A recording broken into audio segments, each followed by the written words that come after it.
first 89 days after the 7th of October, Israel dropped 45,000 bombs on Gaza, weighing more than 65,000 tons. That's 505 bombs a day. Israel has been dropping 2,000-pound bombs on densely populated civilian areas in Gaza that leave behind craters over 40 feet wide. These are 4 times heavier than the largest bombs the United States dropped on the Islamic State in Mosul, Iraq. If the US placed an immediate weapons embargo in Israel, like they did in South Africa, would Israel have the capacity to keep bombing Gaza indiscriminately? US law requires its government to maintain Israel's ability to defeat any credible conventional military threat by ensuring that Israel gets first dibs on the most sophisticated US weapons.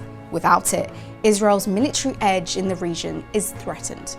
80% of Israel's weapon imports come from the US. Comparatively, Saudi Arabia is 62% and the UAE is 57%. Currently, Israel has one of the most powerful militaries in the world, with 169,500 active personnel and 465,000 reserves, more than 600 aircraft and 2,200 tanks. The relationship between the US and Israel has helped bolster Israel's military, and under US law, the United States ensures that Israel's military is the best in the Middle East.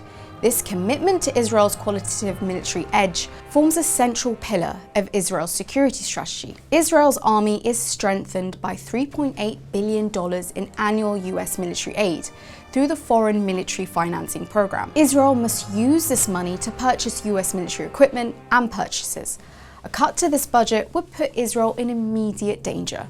In addition to that, since the 7th of October, President Joe Biden has shown bipartisan support for Israel and signed a bill that includes $17 billion in military aid, over 4 times its annual aid budget. Without this military aid, Israel will be forced to cut its social, welfare, education budgets in order to keep the military budget afloat, and this would damage Israel's society. Sanctions then would make it impossible for Israel to continue with its assault on Gaza, but would also mean that Israel would need to rethink its regional security strategy.